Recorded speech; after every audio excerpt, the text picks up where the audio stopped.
Welcome back to the Marvel Movie Minute, a daily podcast in which we dig in deep to analyze the films of the Marvel Cinematic Universe 1 minute at a time. I'm Andy Nelson from thenextreel.com. We are talking about, of course, Jon Favreau's 2008 film, Iron Man, the film that begat this whole universe and all of these movies that we're going to be talking about on the show. Joining me again this week, I have Krissy, Lenz, and Nathan Blackwell from the Most Excellent 80s Movie Podcast. Hello again, guys. Hey, how's it going? Hello. So glad to have you back so that we can finally find out what is going to happen to poor Yinsen. Just been torture.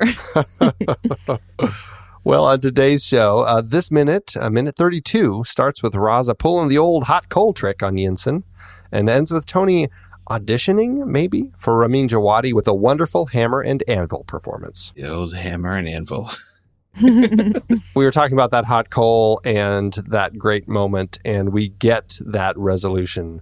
Finally, we get to find out what is going to happen with the hot coal. But as we were discussing in yesterday's minute, it is very much like that Indiana Jones moment, right? He's got the coal right in front of him, and it's very threatening until he finally just kind of drops it there in front of Yinsen, throws his tongs, and walks out. It's a great shot. Mm-hmm. Yeah. And watching the smoke coming off of that thing, it looks like real smoke. I really don't think it is, but I feel like they did a great job. And I feel like the technology to make smoke and embers and things like that, I mean, it's just amazing what they can create. Oh, yeah. Yeah, for sure. I'm hypersensitive on like digital smoke and digital fire and things like that. It's one of those things that's really kind of really hard to get, to get right. And it had to have been that they shot real smoke somewhere and then basically composited onto it. Digital smoke just never looks good to me. I mean, this looks like really good smoke. I buy it. I mean, I've been watching this smoke for a very long time, and it just always looks convincing to me. Yeah, I think the smoke is about 30 seconds of this minute, and I'm digging it. I will say smoke is one thing that is very difficult to keep consistent because it obviously is changing from shot to shot and how much is out there and everything. It seems to go from quite a bit of smoke coming off of it to little trickles of smoke. And then when you get the close-up around second 17, there's quite a bit of smoke. It just seems to be pouring out of that thing. Yeah. And then he sets it down, and again, it's quite a bit of smoke. But then it cuts to Raza's close-up, and there's hardly any smoke passing him. And then it cuts to a wide shot, and it's like Yinsen might as well have a cigar in his mouth. There's so much smoke coming out like over his head. And it looks like the shot is funny because it all looks like it's coming out of his ear. It does. That could even be practical, like it's actually coming out of the block that he's sitting on, that his face is right up against. Krissy, how do you feel about the smoke? I mean, he's under a lot of stress. It's smoke coming out his ears is it's all a just way of showing that he's a little bit nervous under pressure. Mm-hmm. It's like the cartoon. It fits with the comics, right? He's very angry. He's got smoke coming out of his ears. Yeah, exactly. Well, and just logistically, science-wise, him breathing on the coal could be causing more smoke, right? Because it's right in front of his face. Right. I would love a scientific analysis. Right, of him being like sort of trying to blow it out, maybe even like,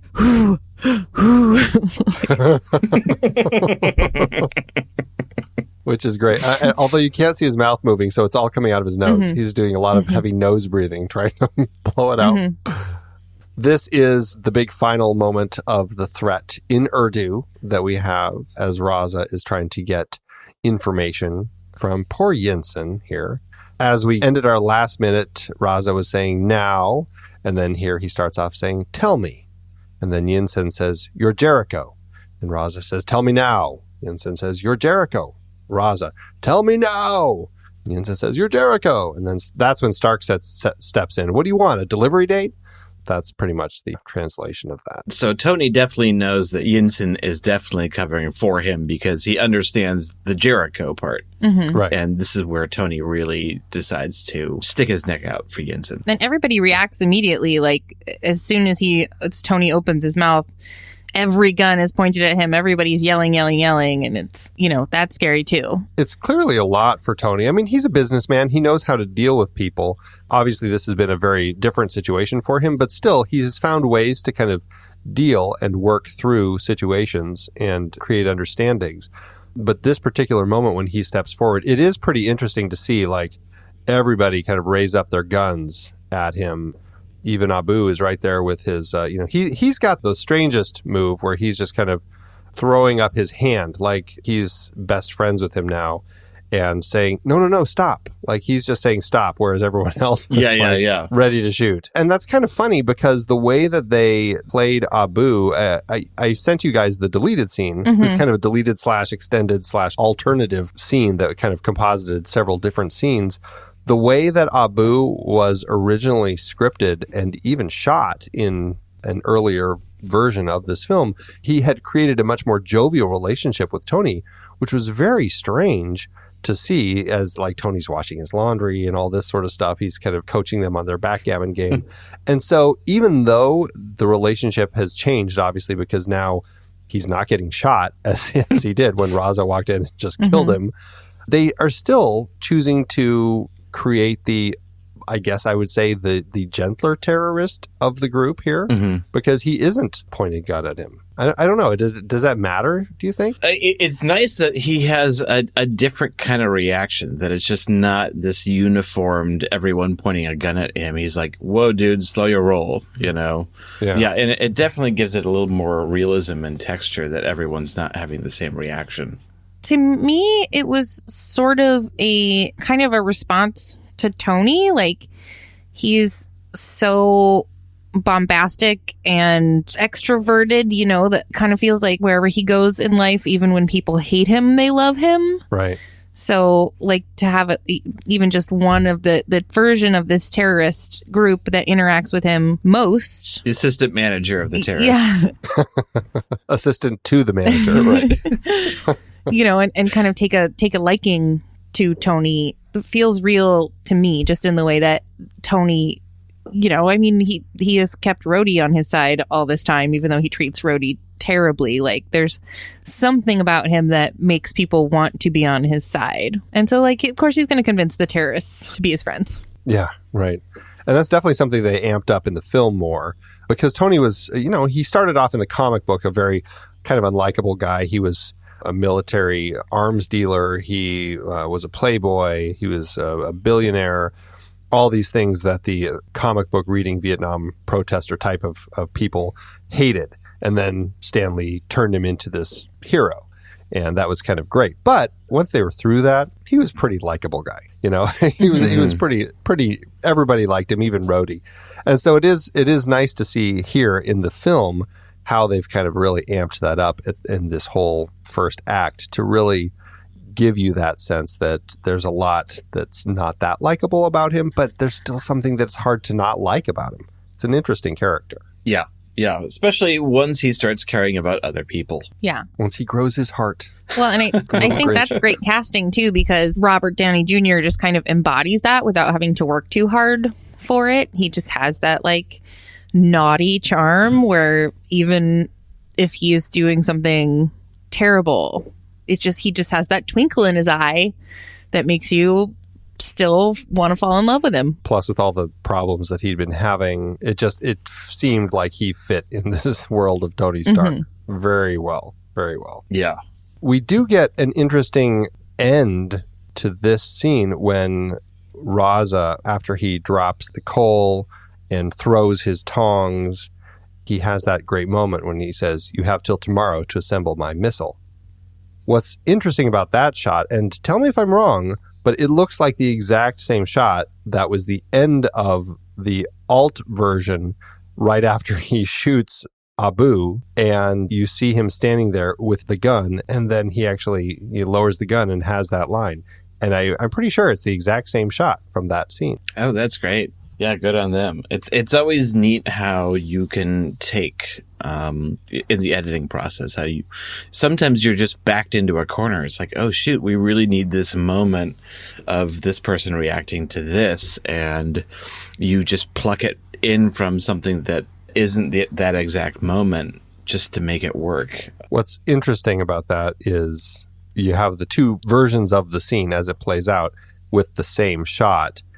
And the one that we get when he is saying that line, that smoke is in front of him and is kind of wafting past him.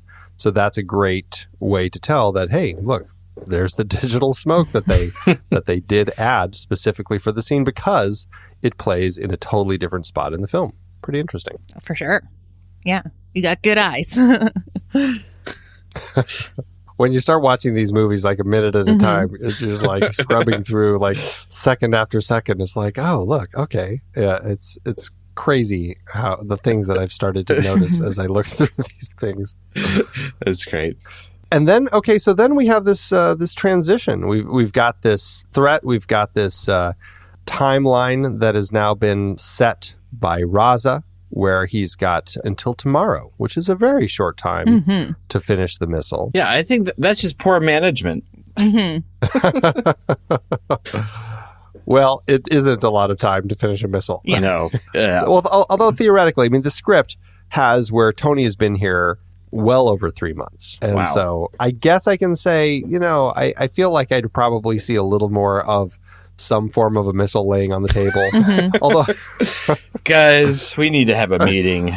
I'm really upset with the progress on the missile. Considering they're all just hanging out in the cave, I really want to know what they're actually doing the rest of the time. Yeah, I would love if there's a boardroom in this cave that we don't see any of those scenes where they're basically talking about management decisions, regional managers and things like that, like the assistant manager all deciding as like, well, look, on this whiteboard right here, we've got the progress of the missile and we are just way behind. Right. We're not meeting our projected goals at all. We need we need some motivation techniques. I've just been reading Who Moved My Cheese, and I think that we need to restructure our management styles. So the coal, huh? We're going to do the coal? We're going to do the coal. Sticking with the coal. Coal works. I wonder if any of them have been reading Who Moved My Cheese. That's what I'm saying. Yeah, I'd like to think that they are, but clearly, I don't think Raza has been reading that. I mean, in the alt version, he shoots his number 2. Here, he's got the crazy deadline. I just feel like he could use a little help. I mean, he's great at threatening people. Oh, yeah. He really is good at that. I feel threatened. Yeah, he's great. Yeah, right. Yeah, but you don't want to have to walk that threat back when, you show up tomorrow and they've got, 2/3 of a missile. We're working. It looks like a missile now. Okay. One more day, That's no good. The smart thing that Tony and Yinsen have at least been doing, I mean, they've been obviously secretly building this suit, and we haven't really seen much of it, but we know what his plans are. But at least they have left, pieces of all the missiles that they've been pilfering from laying about. So even, behind him, in the next shot, you've got what looks like a missile kind of standing up behind him. And so it's I feel like they're doing a good job of kind of disguising the room to make it look like a missile factory. Right? Yeah. Just don't look behind this curtain where this secret engineering happens. I know. It's awfully hard to hide what they're doing, but somehow they still manage it. Yeah. Oh, these guys. So we transition from this threatening moment as Raza and his men pull out of the room, and they we don't actually see them leave the room, but we obviously know they are. He's dropped his coal and thrown his tongs, and we know what that means when Raza's leaving the room. So that's time to go. And so next we cut to we have this great transition with some fantastic, great driving music. Ramin Djawadi, the track Mark 1, as we have Tony just hammering at the anvil, and he's hammering away at some iron, or at least a sheet of metal. And I will say, I mean, it just feels like this is the sort of scene that you really need to have when your movie is called Iron Man, right? Oh yeah, absolutely. Fire and embers, and plus he's able to kind of physicalize his anger and his determination. It's such a great transition, just hammering metal. That's perfect. That's absolutely a trailer moment. Yeah. And it's kind of a bummer that it's only the back half of this minute. I feel like that should really have been the entirety of the 5 minutes that we were taught. It's just like, could we have a little bit more, please? I'm not sure. Like, I want to see more of the intensity and anger. Or really, I just want to watch Robert Downey Jr. with a hammer as long as possible. It works. Just working that metal. Yeah. He's very sweaty. He's dirty. He's got that tank top on. He's got his arc reactor, his RT device, which I finally figured out stands for repulsor technology. Device. I don't know why I couldn't figure that out for the longest time. But he's got that glowing through his shirt. The way that the room is lit, it's just kind of got that dark, moody glow from the fire, and then oddly a whole bunch of candles, which I think is, well, we got this, I was thinking a touch of romance, self-romance. But I love though that he is so. You always sort of wonder if he's living this lavish, like playboy lifestyle of just like jetting from place to place and drinking, all day every day. Like, how is he maintaining that level of fitness? I mean, show us just a few seconds of him like hitting the gym or even caring a little bit about being straight up jacked, which he is. But I think that's a part of Tony Stark too, is that like underneath his bad boyness, is that the technical term? Bad boyness? It sounds pretty technical. I like it. He is a straight up stone cold genius, and he is a strong man. He is all of that in spite of how hard he tries to convince people. Candles. Yeah, he brought those. He had those. he brought those. They were in a suit. You can take the billionaire out of the billionaire house, but you can't. Sorry. But you put him in a cave, he's still got to live a little luxury, okay? Yeah, exactly. I love though. I mean, here he is. He's got until tomorrow, right? As we know, he's got a 24-hour deadline per Raza, and he still takes time. Or maybe Yinsen. Maybe he had Yinsen do it, but one of them takes the time to set all the candles out and get them all lit, just to kind of have the mood for the intense preparation. We just see them out of focus, like in the background. Like, wouldn't it be great if they were all actually just around a bathtub? Yeah. Right. Or as he's hammering, we see the candles back there, and then we can see Yinsen in the bath back there. Just right. Calgon, take me away. Well, but it's all that we do see a few minutes, like in the minutes before this, when he is like giving them instructions, and he says like, I need a table and I need a lot of light. Like maybe they just like didn't include the line where he's like, don't bring me 60-watt bulbs. I need a soft flickering. I need candles. Don't try and bring any LEDs in here. Incense would be nice. I need it to think. I need it to work. It's funny that you say that, because in the script, they only showed one little chunk of what he actually requested. Mm-hmm. And it's funny because in this, they cut a chunk where it's like extremely technical, like military stuff. Then it ended with stuff like, finally, I want tube socks and toothbrush and protein powder and tea and a washing machine. It's like the strangest list of things, but they should have had, and 24 candles. Yeah, that's his rider. Right. It is a funny little element to add. But I will say, good old Matthew Libatique, our cinematographer for this, he uses it beautifully to his advantage to create a fantastic moment of just the light and shadow through that whole moment that we have with the hammering and the sparks coming out of the fire in the corner. And it just makes for a really intense scene. Plus, I mean, Tony's just hammering to the beat. He's got Ramin Djawadi in his head. It just works. It is just a fantastic, fantastic scene. Yeah, and the fires and the candles also really give off like a nice warm reddish color for the background, and then you've got like the LEDs and the light on his chest giving off like this blue, and it just makes everything look really nice, especially when you've got so much blackness, you got so much darkness. When you're shooting like in a cave, the question is like, how are you going to light it? What's the realistic lighting that would be in here? And then you've got to find some ways to kind of add some texture to the background just so it just all doesn't become black. And they do a really good job with filling all the space and just throwing little hints here and there, getting a little reflection off the side of this piece of whatever it is. They've created a really nice feel within this cave. Because you're right. It is a set. Obviously, this is our cave set. But a cave, by nature, if you go into a cave and you have nothing, it is pitch black. Yeah. Like you're seeing nothing. And so everything in here is generated by some form of light. And it actually, it just looks really nice. And it all ends up feeling, nothing feels like artifice. It doesn't feel like, the gaffer put a light over here and that's where that's coming from. It all ends up feeling like it works based on what I'm seeing in the shots. Yeah, for sure.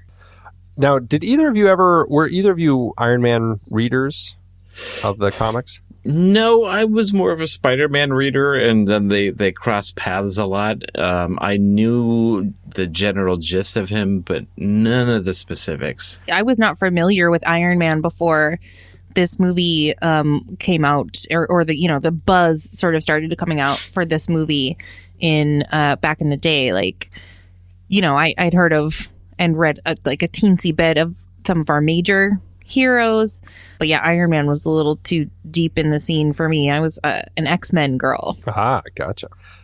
So the mask that we see him hammering away at, we don't get a great shot of it, but we do kind of get this shot of him dipping into the water to cool it off and then pulling it out, and it's just steaming, and he's walking, and this is how we end our scene.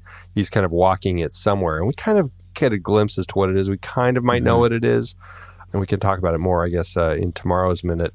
But when Tony first makes his Iron Man suit, it is this gray metal suit that he kind of forges from all these parts in the cave. And it ends up looking very much like what they ended up doing here. I thought they did a great job of actually creating that feel for this Mark I suit that they do. Even though I wasn't like a huge fan, I knew the imagery of the very first Iron Man. My brother had kind of like the complete collection, like these old archived hardbound books, and it had like the first 10 issues of a lot of the major characters. Like he had one for each, and I remember the Iron Man suit being very iconic. And even though I wasn't a huge fan, I didn't know a ton about him, I was still kind of super jazzed that they were kind of touching on the original mythos and imagery. What about you, Krissy?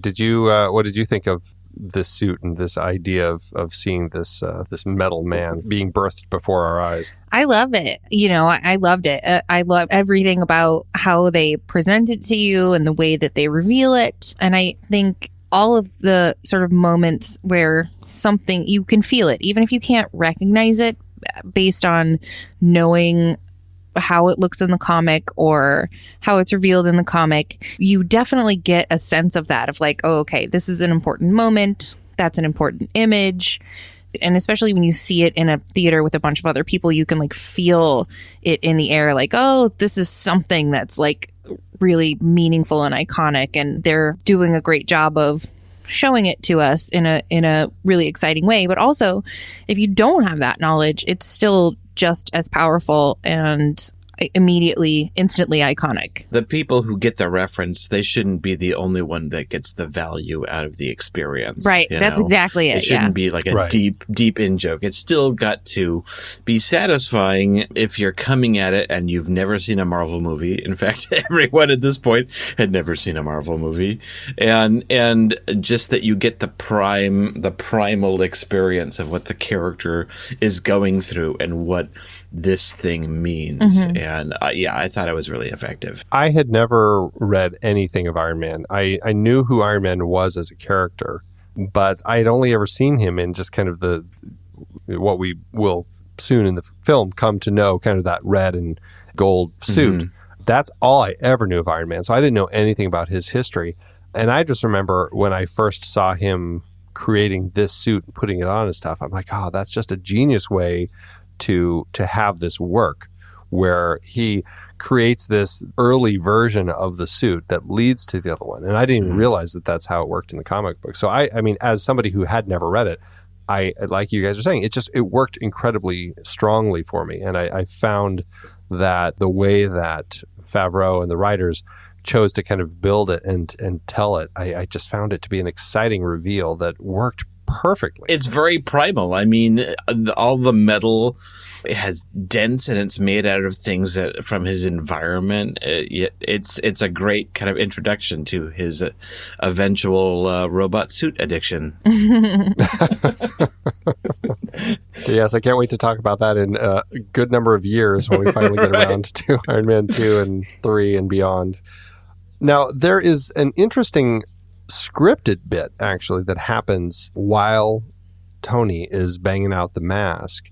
Yinsen actually has an off-screen monologue. Yinsen is making his own robot suit. Right. So I'm just going to read this to you and then get your impression of what you think and how it might have played if they kept this in. So we've got Tony here. I'll just read this. This is interior lab cave, continuous day. Abu shuts the door slat. Tony wipes his face, pulls on a pair of gloves as he goes to the furnace. He takes a white-hot piece of metal from the forge and starts pounding on it. Yinsen, soldering a complex circuit, looks up. He is struck by the image of Tony, strong and resolute, hammering away. Slow push in on Tony, hammering away. Yinsen off screen. My people have a tale about a prince, much hated by his king, who is banished to the underworld and jailed there. Boom, boom, the hammer blows echo. Yinsen. The evil king gave him the most difficult labor, working the iron pits. Tony's muscles ripple, sweat flying. Yinsen. Year after year, the prince mined the heavy ore, becoming so strong he could crush pieces of it together with his bare hands. Too late, the king realized his mistake. Dazzling sparks fly around Tony. Yinsen. When he struck at the prince with his finest sword, it broke in half. The prince himself had become strong as iron. Tony, sweating, holds up the metal he's been working on. A crude iron mask stares back. Would that have helped? No. It's a 2 on the nose. Yeah, we get it. Yeah. We don't, show us, don't tell us. Space showed us. We don't need that. I'm writing a feature screenplay right now, and it's definitely hard. You want everyone to understand what's going on, and you do tend to overwrite. And sure. And then when you film it visually, it's like, oh my gosh, like there's so much conveyed in just the actors or actresses' look that you realize you've overwritten everything. Yeah, and so I don't miss it at all. I'm glad it's gone. And plus we're kind of